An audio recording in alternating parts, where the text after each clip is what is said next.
Hello, what's up mga idol? So nandito tayo ngayon sa may Green Heights, dito sa may Orchid Street. Akalain mo na may isang napakagandang resort pala dito sa loob ng Green Heights. Itong Patdo Resorts mga idol. So yun, samahan nyo po ako sa loob. Itutur ko po kayo dito. Let's go! For today's video nga mga idol ay nandito tayo ngayon sa may Patdo Resort dito sa may Putatan, Muntinlupa. Located po siya dito sa may Green Heights Village. Dito po sa taas at dito po siya sa may Orchid Street. Ayan mga idol, so papasok po tayo dito sa loob para ma-tour ko kayo dito sa napakagandang resort dito sa Putatan, Muntinlupa. Akalain mo palang may isang napakagandang resort pala dito sa loob ng Green Heights. Diba? Kasama ko nga pala dito ngayon si YP kasi pinuntahan po muna namin ito dito. Kasi dito po sila party, magkaroon sila ng reunion kasama yung mga kaklase niya nung elementary. Ayan, napakaganda po ng kanilang swimming pool. So bali dalawang swimming pool pala yun nandito mga idol, at mamaya itutur ko po kayo dun sa kabilang swimming pool. Meron pala sila dito living room. Ito po yung kanilang living room, napakalaki. Ayan, merong table, may mga upuan din. Ayan, may TV na pwede kang mag-video okay dito. Meron ding speaker para kung gusto mo mag-sounds, magpatugtog. At ayan po, meron din sila ditong kwarto. Dalawang kwarto nga pala yung nandito. Ayan po. At meron ding CR doon. Ayan, tinignan niya ni Wifey. Tapos, punta na po tayo dito sa may kabilang room naman para masilip natin at maipakita natin sa inyo mga idol. Ayan po, yung pangalawang room.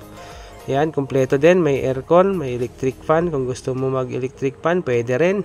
Diba? Tapos po, kapag nandito ka nga sa loob, ay kitang-kita mo yung mga tao doon sa labas. Napakaganda. Ayan. Diba? Ayan, kitang-kita mga idol. Grabe. Hindi ko akalain na may napakagandang resort pala dito sa loob ng Green Heights. Ito ang Patdo Resort. Ayan, meron din silang napakalaking table dito na pwedeng maglatag ng pagkain. Ayan.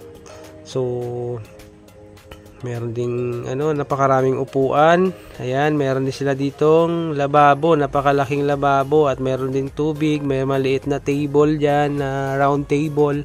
Tapos meron din silang ref. So kompletong-kompleto po dito sa resort na ito. Wala ka nang ibang hahanapin pa kasi nandito na lahat, kompleto na. Ayan. Tapos po ay pupunta po tayo dito sa kanilang kabilang area naman ng swimming pool. Ayan, napakalaking swimming pool mga idol. So pwede po dito mag party sa company. Ayan, pwedeng mag team building kasi napakalawak talaga, sobrang lawak. Meron din sila ditong function room. Ayan, madaming table, may mga upuan, kaya kompleto. Pwede ka nga dito maghabulan sa sobrang lawak nitong resort na to. Ayan, mayroon din kwarto doon sa loob. Talagang amazing talaga ma-amaze ka talaga. So hindi ko rin talaga akalain na mayroon palang ganito kagandang resort dito sa loob ng Green Heights. Siguro ilan pa lang nakakaalam nito kasi wala kasing pangalan yung yung sa labas hindi mo makikita. Ayun, napakalawak, 'di ba? Grabe, sobrang lawak talaga. Yan Tapos meron siyang mga halaman dito sa paligid. May mga garden din, kaya talagang fresh na fresh yung hangin kapag nandito ka sa loob. So ngayon at pala ngayon 7:30 in the morning. Ayan 'di ba? Grabe, sobrang ganda. So syempre, maganda rin yung price nito dito kasi ito function area talaga siya pang events talaga.